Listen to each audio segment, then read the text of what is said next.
Welcome to another episode of the No More Wasted Days podcast. I'm one of your hosts, Sarah. I'm Heather. And today, Heather is going to be talking all about listening to your intuition and how when you quit drinking, it's easier to hear that inner voice that's talking to us at times. So Yeah. I'm going to let Heather take it away. Yeah. So Sarah and I did a break from the podcast. I can't remember how long it was, Sarah, like 2 months. Yeah, we did a big push on recording where we were recording like 2 to 3 episodes every single week for probably 2 months so that then we could take all of summer off. And I think we almost took off 3 months. We took off like 2.5 months in the summer. Yeah. And we did that push, to give y'all quality content, a variety of topics. And we're both parents, and our children are of different ages and stages. And Sarah has been building a house. I got my divorce final over the summer, sold a house. So there's been a whole lot going on behind the scenes and in so many different ways. Yeah. And I listen to our podcasts. The number one reason, if I'm being honest, is to see how I can improve. Mm-hmm. And I love when I get a notification and I'm like, oh, today's topic is this. Okay. And it's always something I need to hear. Never fails. Yeah. Well, and especially when we had recorded so far, like even editing them, I was like, oh, I needed to hear this one today. This was a good one to listen to. Yeah. Hearing the words come out of my own mouth has always been really powerful because it is a topic created in my own voice. And I'm like, hmm. And I started noticing that toward the end of our big push, one of my consistent themes were stress, burnout, resilience. And it made me think about like intuition. And if you've been a long listener, you've probably heard me talk about growing your knowing and trying to get still in all the chaos. And the break encouraged me to get a little more still. And it also taught me like my intuition has sharpened over this summer, specifically as a non drinker, more than it ever has. I touted myself as having a strong intuition as a drinker and like almost from like a spiritual woo-woo perspective. No, girl, I was drunk. Okay. Trying to pontificate on some bullshit, really. And when I quit drinking, I was like, hmm. And the growing, the knowing, and then learning like the difference between my intuition and anxiety. That was a big one for me because sometimes it's your anxiety and sometimes it's your knowing. It is your like self saying, hey. A lot of times it comes in the form of a whisper, right? Yeah. And I'm not the best at listening to the whispers, I will be honest. Because if it's not loud, oftentimes I do not hear it. I think Yeah. that's a personality type, and I also think it's a trauma response, really. I mean, think about how long I drank and how much I drank. Like, it had to come to pretty severe consequences for me to be like, okay, enough is enough. So I say, when the whistles become sirens, then you're forced to pay attention. So it was a little bit of both, really, over the past couple years. And then this summer, I noticed like my intuition was really sharpening. And I think that's a part of, having clarity of not drinking and continuing doing the work in recovery. And then I had a client recently say, what is the work? And I want to touch on this briefly because Sarah and I talk about it so casually Mm-hmm. that it's like the work. If people are like, what is the work? So I want to say really quick, the work is listening to this podcast. The work is being in community, like with the daymakers, literally working with a coach like myself or a therapist. And feeling the feelings is the work. Yeah. It doesn't have to be this encyclopedia guide, one size fits all to your arrival of where you need to be with alcohol or emotions or being a better human. It's just simply doing the next right thing, meaning Oh my gosh, that means so much for me. Like, I have a problem with my temper. Mhm. I I can always have. And the next right thing when I'm really activated, drink some water. Don't say anything. Journal, text, don't talk, right? And this is an example of the next right thing in the work so that people have clarity and context around it. Yeah. Because it's just it's just doing the thing that works for you the best that isn't drinking or no new distraction, right? No new distraction. So, as many of you know, I've been a social worker since God was a baby, not really, 25 years old. No, no, I wasn't 25 years old. I've been doing it for 25 years. And that is not indeed how long God has been a baby. It feels like that. Like social work years and lesbian years are like dog years. And I am both. So I am also a single mama to a 5-year-old. And y'all, 5-year-olds are expensive. My 5-year-old is expensive. I think all 5-year-olds are expensive, and mine feels particularly expensive because she's the only one I have. I'm old enough, nothing to compare it to. Yeah. So I went back full time back in March of this year as a social worker and balancing a full time job, coaching, working with the Daymakers as a coach, being a single mama. And I have a zoo at my house.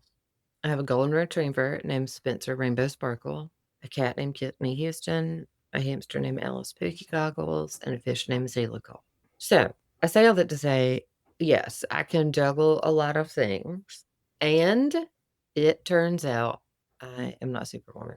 And y'all have heard me talk about over the years, Sarah most certainly will hear this, a quest for rest. Mhm. Guess what doesn't happen when you do 42,000 things a day? I'll give you a hint. It's relaxing and resting.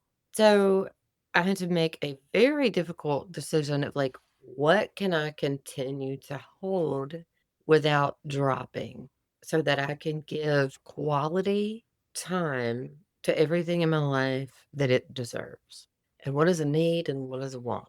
So I had to think about this because in recovery, I really work on not making impulsive decisions, try to come to choices and decisions by way of facts, not feelings, all the things.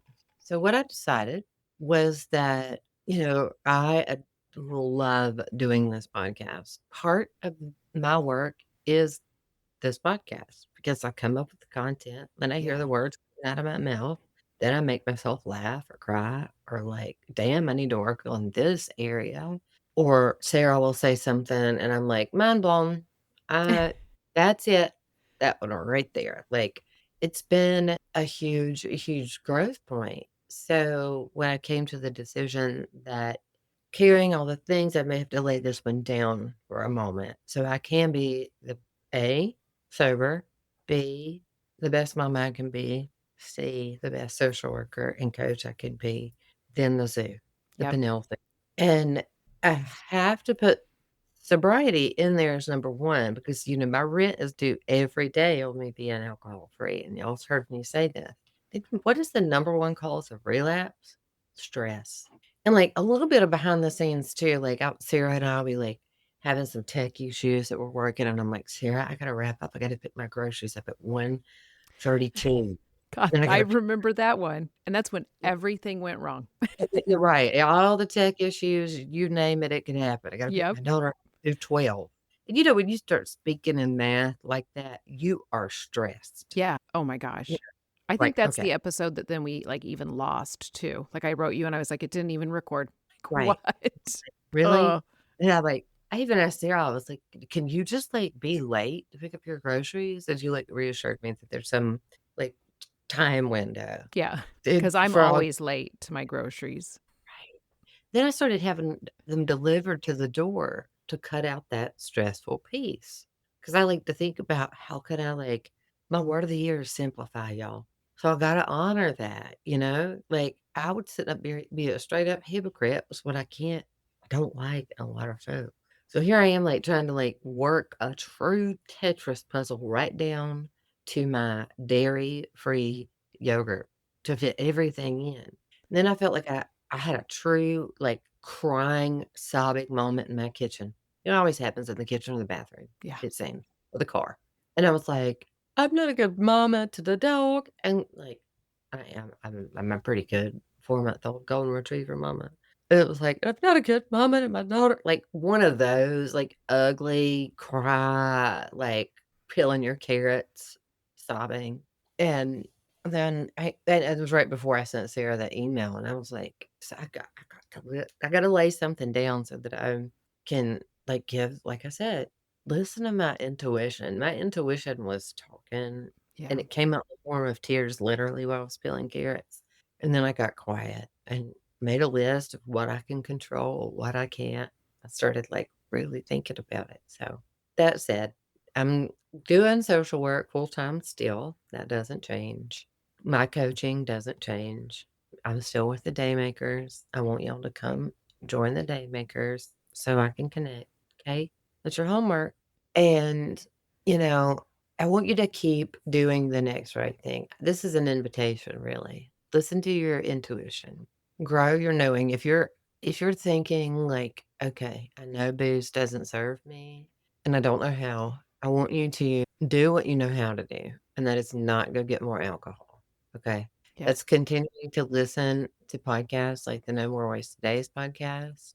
That's join a community. That's text a friend, walk through a doorway. That's what I want you to do. Do something. Binge these episodes. If you don't know what to do, know what you know how to do. Yep. So that is my invitation.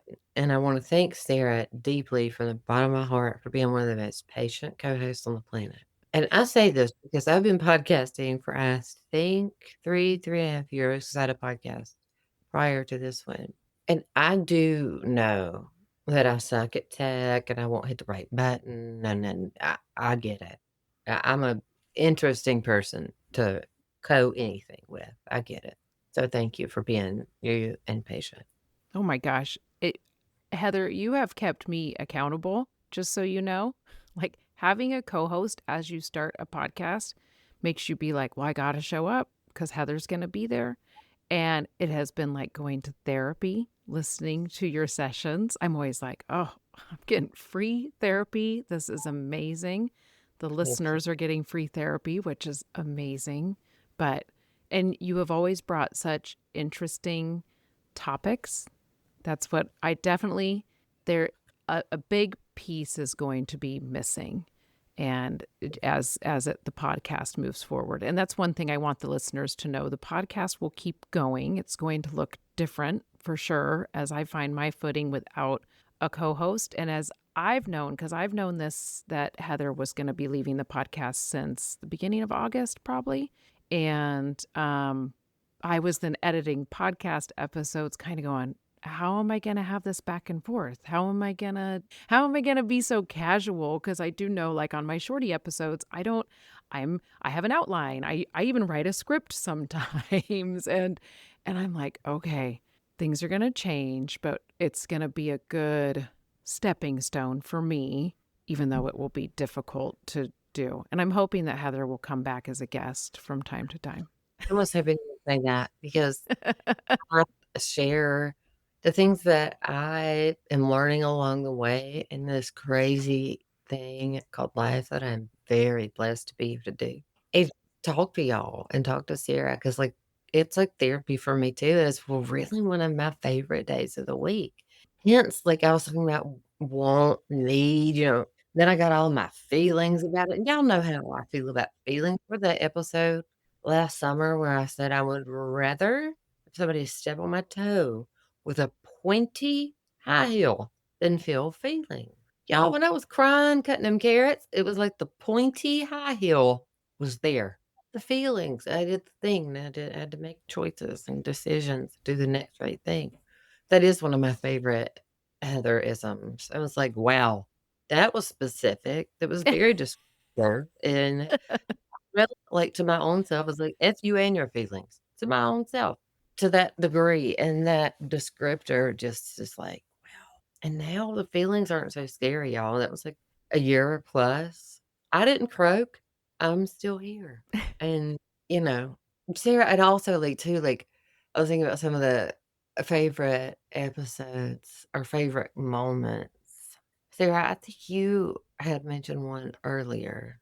Well, and I had written down for my favorite moments, but the way that we can deliver hard topics or big, big, serious topics and still laugh so much as we're doing it, I think helps people understand that like the work is the work, and that's very serious, but it can also be fun. But doing the podcast episode on, and I did it as a replay this summer because it was a big, highly downloaded one, like how drinking affects you in your 40s. And I started talking about like mixing teas and how you can be like a teologist. I don't know what it was about that episode, but it was just, we were cracking each other up during the whole thing. And it was a very serious topic with, and I feel like it gave the listener a lot, but that is a standout one for me. And another Yeah. standout episode that you did, and it is way back. I was going to try to scroll to it, but the episode on values, learning how to find your values. And I'll try to find this and tag it in the show notes or at least put the episode number. And that's the thing that I think that has been so great having Heather on is you think of topics that I'm always kind of going, how is she going to tie this back to quitting drinking? And I mean, me and Heather can tie anything back to quitting drinking. So I always knew it would happen. But things that were like a game changer for me. So I know they were a game changer. And the values episode, it wasn't a funny one. I don't remember that one being just a crack up, but I remember that one after we recorded that one. I remember taking off my headphones and telling Ryan that was a good episode.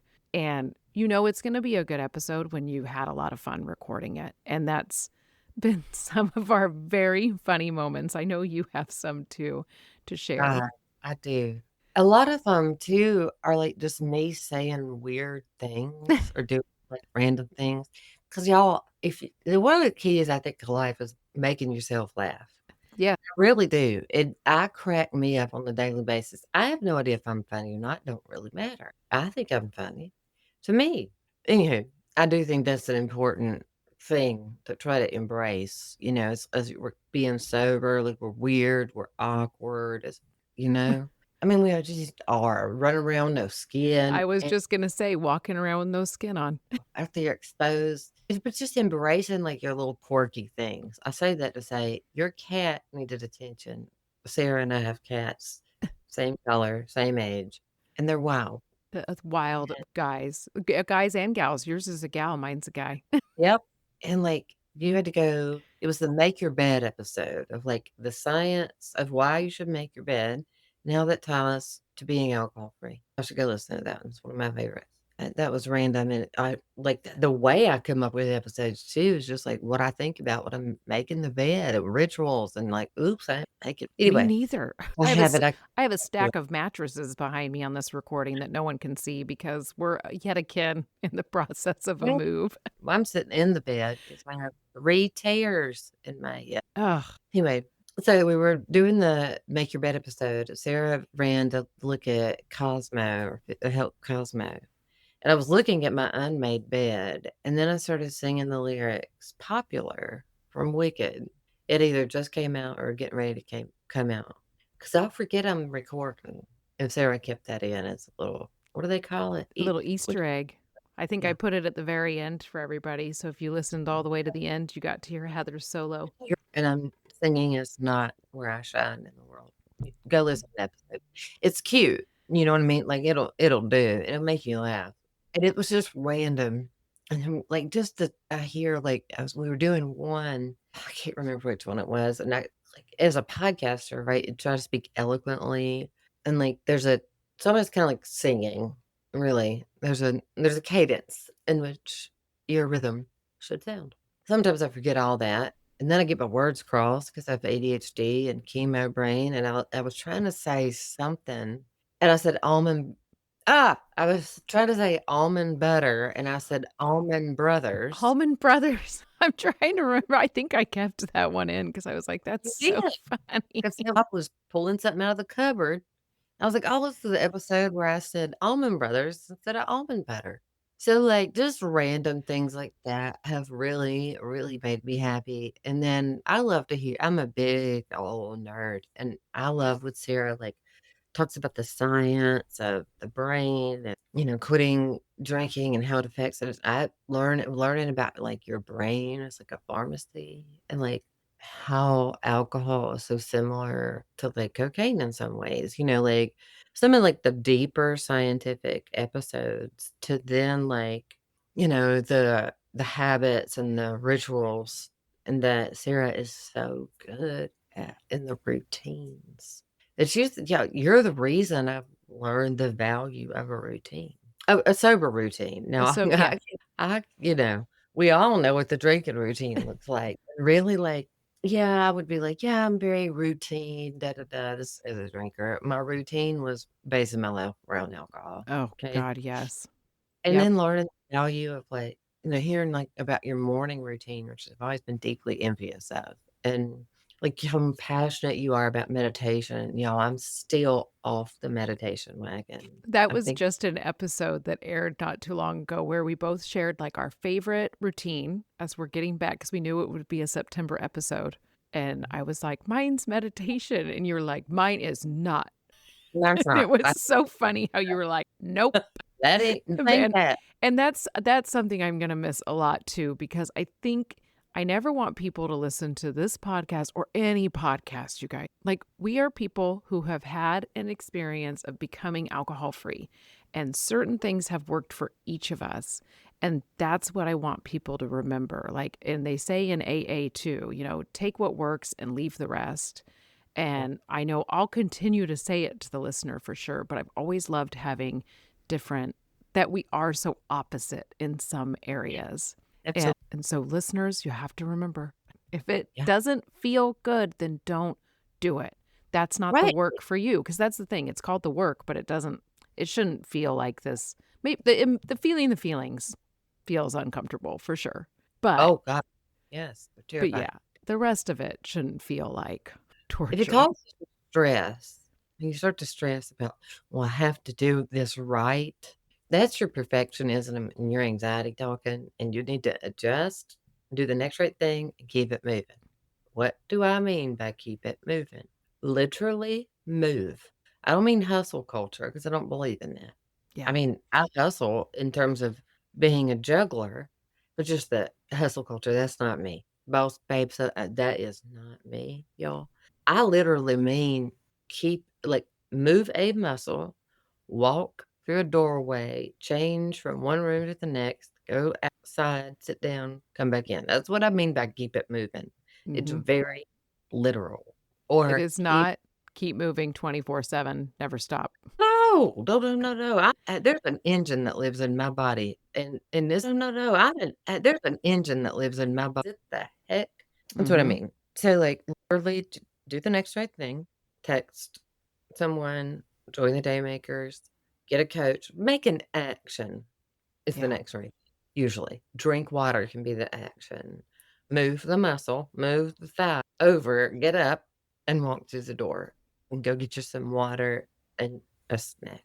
That's what I Yeah. mean, for the next right thing. There's also a popular recovery term, I can't coin it, and it lands for me, and do what lands for you. That's what I invite you to do, And get quiet and, and like listen to yourself. yeah, you read my mind. Yeah, get quiet, listen to yourself, and if you're like me and you're like, "I wanna get" the other day, I was in my guided journals because it helps me focus. Mhm. 'Cause y'all know ADHD. See? The hell. ADHD, like a new acronym, ADHD. Oh gosh. So, like, in one of my little guided journals, it was like, "What do you hear in the silence?" And I wrote, "Background music from the neighbor." That wasn't the point of the exercise. This is so like me doing some work right now where I'm trying to figure out like what is this thing that always leads me to an addictive behavior, right? And I'm Mhm. looking at right now my eating and I'm like, well, here we go. This is your next thing now that so I'm reading this book and I'll probably do an episode on it as I keep going. But it was answering these questions like what is making me angry? What is making me scared? And the answers I was giving were such bullshit. Like, Right. I could even call like, as I was writing, like, as I was thinking them, because it was before I went to bed, I was like, "That's bullshit, and you need to like, you need to do this at a different time, and you need to dig a lot deeper because everything you're writing down is just you're writing down things that you think people wanna hear, and this is just for you." So, Right, and right. I was like, "Oh my gosh." So, that's why I'm like, listen to yourself, because sometimes yourself is telling you that's a load of crap. Oh, Get yeah. real I'm with yourself. amazing bullshitter. Oh I my don't like it. god. And isn't it I don't amazing that you can bullshit yourself? right. And you sit there going, "Yeah, that's what it is. Mhm, I mhm." Like, when I touted myself on being such a good bullshitter to people. Who in the world was I bullshitting the most? oh god, yeah. And then I was like, that's part of your addictive behavior, being the Right. biggest bullshitter to yourself, and that's what I should write down. Oh my god. See, even on this There you episode, I go. didn't think it was gonna be going to therapy, and here I am like, what do I fear the most? That I can bullshit myself so hard that I won't achieve what I wanna achieve. Oh, listener, we're dropping Yes, bombs. yes. Uh, yes, I wrote background music, and then I ended up, like, writing the real thing that almost met this is no surprise if you've been listening to me for a while, especially if you talk if we go back to, like, Enneagram episodes and different personality type episodes, which I highly encourage you to do. I didn't like my answer. I didn't. I didn't Mhm. like it. I didn't like the truth. I was Me mad about it. neither. I was like, I "That's not shut my number. That's wrong." shut the journal. Exactly, and you and I are the same number. I just turned it I just shut the journal, that like, my answer, and I pouted about it. I am 45 and a half. I say that because my daughter and I share, like, a birthday, basically, and she's 5 and a half. So I'm 45 and a half, and, like, my answer, I journalized it. I came back to it after I sulked about my damn answer, and, like, that's the point of, like, getting t in the silence. You don't have to like the answer and come back to it, Mm, adjust, and then keep it moving. yes. Yeah. So, I'm so glad you came to your answer for your, guided work. Yeah, right here. I know. And now I'm Right. like, "Crap, am I gonna figure this shit out on my own?" Yeah, then there's that. It's like, "Oh, heck, here's the truth. Now what do I do with that?"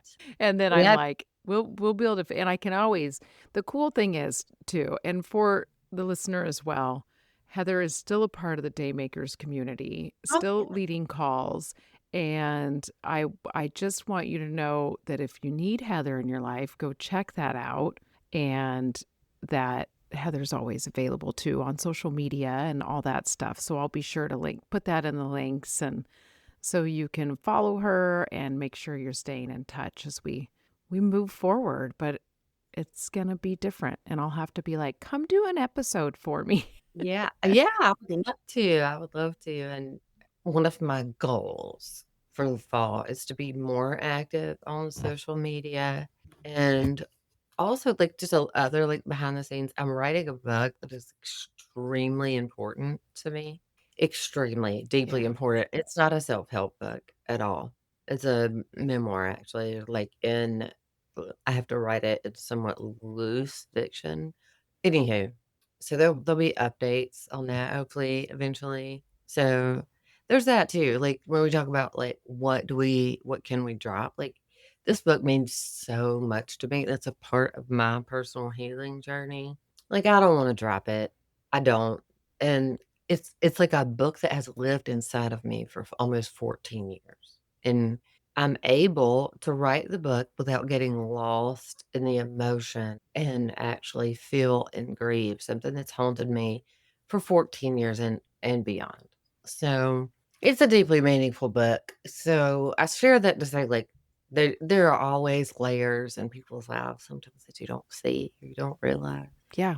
And we're a multifaceted people, and I am able to focus on these things that make these decisions because I do not drink. And part of the reason I do not drink is because I found No More Wasted Days and the Daymakers. So come join us there. And I'm not going to say goodbye because that just doesn't even, I'm going to say what I normally say. Okay. Oh, good, because I was even thinking about that. I was like, "Well, now what the hell do I say? Because I can't say bye, y'all." As those sound like I just worked in the South for 45 and a half years. So I know, I feel like if I do it, it's cultural appropriation, so it's just I don't wanna Well, offend people from the South. right? But, like, be like, "Ah, that sounded cool." So, like, I'm gonna show up as a guest sometimes, talk about some God knows what, really. And until then, bye, y'all.